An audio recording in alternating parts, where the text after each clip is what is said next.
ಕೆಂಪುಕೋಟೆಯಲ್ಲಿ ಧ್ವಜಾರೋಹಣ ನೆರವೇರಿಸಿ ರಾಷ್ಟ್ರವನ್ನ ಉದ್ದೇಶಿಸಿ ಮಾತನಾಡಿದ ಮೋದಿಯವರು ಜೆನ್ಝಿಗಳಿಗೆ ಬಂಪರ್ ಕೊಡುಗೆಯನ್ನ ಘೋಷಿಸಿದ್ದಾರೆ. ಬರೋ ವರ್ಷದಲ್ಲಿ 1 ಕೋಟಿ ಯುವಕರಿಗೆ ಕೃತಕ ಬುದ್ಧಿಮತ್ತೆ ತರಬೇತಿ ಕೊಡೋ ಮಹತ್ವಾಕಾಂಕ್ಷೆಯ ಯೋಜನೆಯನ್ನ ಪ್ರಧಾನಿ ಮೋದಿಯವರು ಘೋಷಿಸಿದ್ದಾರೆ. ಅಲ್ಲದೆ ಭಾರತದ ಅಭಿವೃದ್ಧಿಯ ಪಯಣದಲ್ಲಿ ಯುವ ಜನರನ್ನ ಕೇಂದ್ರ ಬಿಂದುವನ್ನಾಗಿ ಪರಿಗಣಿಸಿರುವ ಪ್ರಧಾನಿ ನರೇಂದ್ರ ಮೋದಿಯವರು ದೇಶದ ಯುವ ಪೀಳಿಗೆಯ ಮೇಲೆ ನನಗೆ ಸಂಪೂರ್ಣ ನಂಬಿಕೆ ಇದೆ. ಯುವ ಶಕ್ತಿ, ಮಹಿಳೆಯರು, ರೈತರು ಹಾಗೂ ಕಾರ್ಮಿಕರ ಸಹಕಾರದೊಂದಿಗೆ ಭಾರತದ ಕನಸನ್ನ ನನಸಾಗಿಸುವುದಕ್ಕೆ ಜೆನ್ಝಿ ನೆರವಾಗುತ್ತೆ ಅಂತ ವಿಶ್ವಾಸ ವ್ಯಕ್ತಪಡಿಸಿದ್ದಾರೆ. ಪ್ರಧಾನಿ ನರೇಂದ್ರ ಮೋದಿಯವರು ಸ್ಪರ್ಧಾತ್ಮಕ ಪರೀಕ್ಷೆಗಳಿಗೆ ಉಚಿತ ಆನ್ಲೈನ್ ತರಬೇತಿಗಳನ್ನು ಘೋಷಿಸಿದ್ರು. ಬಡ ಮತ್ತು ಮಧ್ಯಮ ವರ್ಗದ ಕುಟುಂಬಗಳ ಮೇಲಿನ ಆರ್ಥಿಕ ಹೊರೆಯನ್ನ ಕಮ್ಮಿ ಮಾಡುವುದಕ್ಕೆ ಇದು ಮಾರ್ಗವಾಗುತ್ತೆ ಅಂತ ಪ್ರತಿಪಾದಿಸಿದ್ರು. ಮಧ್ಯಮ ವರ್ಗದ ಕುಟುಂಬಗಳಿಗೆ ಕೋಚಿಂಗ್ ತರಗತಿಗಳಿಗೆ ದಾಖಲಾಗುವ ಒತ್ತಡ ದೊಡ್ಡ ಹೊರೆಯಾಗಿ ಪರಿಣಮಿಸಿದೆ ಅಂತಾನು ಹೇಳಿದ್ರು. ಪ್ರತಿಯೊಬ್ಬ ಪೋಷಕರು ತಮ್ಮ ಮಗುವನ್ನ ಕೋಚಿಂಗ್ ಸೆಂಟರ್ಗೆ ಕಳಿಸದೇ ಇದ್ರೆ ಅವರು ಹೇಗೋ ಹಿಂದುಳಿದಿದ್ದಾರೆ ಅಥವಾ ಗೌರವಾನ್ವಿತ ಕುಟುಂಬಕ್ಕೆ ಸೇರಿದವರಲ್ಲ ಅಂತ ಭಾವಿಸ್ತಾರೆ. ಬಡ ಹಾಗೆ ಮಧ್ಯಮ ವರ್ಗದ ಕುಟುಂಬಗಳ ಕಳವಳಗಳನ್ನ ಗಮನದಲ್ಲಿಟ್ಟುಕೊಂಡು ತರಬೇತಿಗಾಗಿ ಖರ್ಚು ಮಾಡೋ ಸಾವಿರಾರು ಕೋಟಿ ರೂಪಾಯಿಗಳನ್ನ ಉಳಿಸೋದಕ್ಕೆ ನಾವು ಸಹಾಯ ಮಾಡೋದಕ್ಕೆ ಬಯಸ್ತೀವಿ. ನಮ್ಮ ಯುವಜನರು ತಮ್ಮ ಕುಟುಂಬಗಳಿಗೆ ಹತ್ತಿರದಲ್ಲಿ ಉಳ್ಕೊಳ್ಳೋದಕ್ಕೆ, ಅವರ ಆರೈಕೆಯನ್ನ ಪಡೆಯೋದಕ್ಕೆ, ಅವರ ಮೇಲೆ ಹೆಚ್ಚುವರಿ ಆರ್ಥಿಕ ಹೊರೆಯನ್ನ ಹಾಕೋದನ್ನ ತಪ್ಪಿಸೋದಕ್ಕೆ ಇದು ಸಾಧ್ಯವಾಗುತ್ತೆ ಅಂತ ಮೋದಿ ಹೇಳಿದರು. हजारों करोड़ रुपए का उनका खर्च है, वो भी बचे, बेटे भी अपने आसपास रह सके, उनकी देखभाल हो सके, परिवार पर आर्थिक बोझ न आए। और इसलिए हमने युवाओं के लिए विभिन्न परीक्षाओं की फ्री ऑनलाइन कोचिंग हमने करने का निर्णय किया है।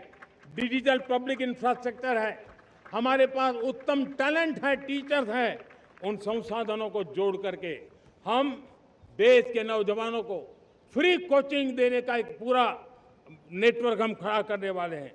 मेरे प्यारे देशवासियों, मैं हमेशा कहता आया हूं, जो खेले वो खिले। जब मैं खेले वो खिले की बात कर रहा हूं, तब मेरे प्यारे देशवासियों, आज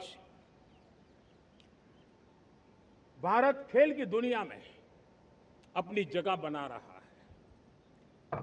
अब खेल के पोडियम में भारत का राष्ट्रगीत सुनाई देता है, भारत का राष्ट्रगान सुनाई देता है, भारत का तिरंगा झंडा लहराता दिखाई नजर आ रहा है। टॉप्स योजना ने बहुत बड़ी सफलता पाई है।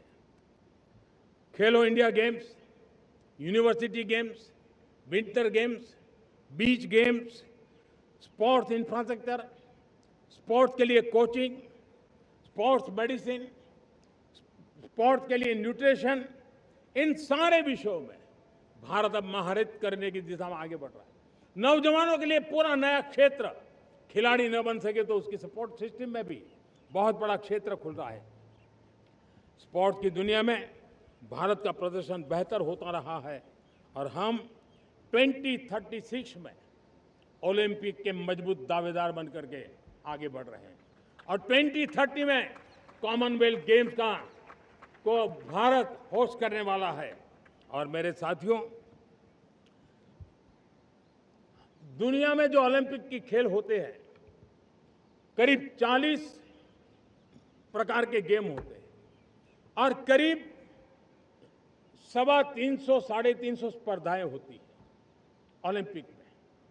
और आपको जानकर के दुख होगा मेरे देशवासियों, मेरे नौजवानों, मैं आपको चुनौती देता हूं, मैं आह्वान करता हूं, मैं आपकी मदद चाहता हूं। 350 जितने स्पर्धाओं में भारत 2/3 खेलों में कहीं होता ही नहीं, हमारी मौजूदगी नहीं होती, हम क्वालिफाई नहीं होते हैं। हमने तय किया है कि 2036 में जो ओलंपिक होगा, हम चाहते हैं कि वो भारत में हो, लेकिन 2036 में जिन विधाओं में आज भारत खेलता नहीं है, जिन विधाओं में भारत क्वालिफाई नहीं करता है, जिन स्पर्धाओं में भारत ने छोड़ के रखा है, 3/4 हिस्सा हमारे इंतजार कर रहा है। भारत उस पर बल देगा और इसके लिए हम टैलेंट हंट का एक अभियान भी चलाना चाहते हैं। हमें अगर 2036 के लिए खिलाड़ी चाहिए तो आज जो 5 साल, 10 साल, 15 साल की उम्र के नौजवान हैं, बेटे हैं, उनके तरफ ध्यान देना होगा, उन बेटियों पर ध्यान देना होगा। और इसलिए 5 से 15 उम्र के बच्चों में खेल प्रतिभा ढूंढने के लिए गांव-गांव, शहर-शहर, स्कूल-स्कूल ಯಾವುದೇ ಸುದ್ದಿಯ ಅಪ್ಡೇಟ್ ಅನ್ನ ಮಿಸ್ ಮಾಡ್ಕೊಳ್ಬಾರ್ದು ಅಂದ್ರೆ ಈಗ್ಲೇ ಒನ್ ಇಂಡಿಯಾವನ್ನ ಸಬ್ಸ್ಕ್ರೈಬ್ ಮಾಡಿ. ನಿಮಗೆ ಬೇಕಾದ ಭಾಷೆಯಲ್ಲಿ ಎಲ್ಲಾ ಸುದ್ದಿ ತಿಳಿಬೇಕು ಅಂದ್ರೆ ಒನ್ ಇಂಡಿಯಾ ಆಪ್ ಅನ್ನ ಡೌನ್ಲೋಡ್ ಮಾಡ್ಕೊಳ್ಳಿ.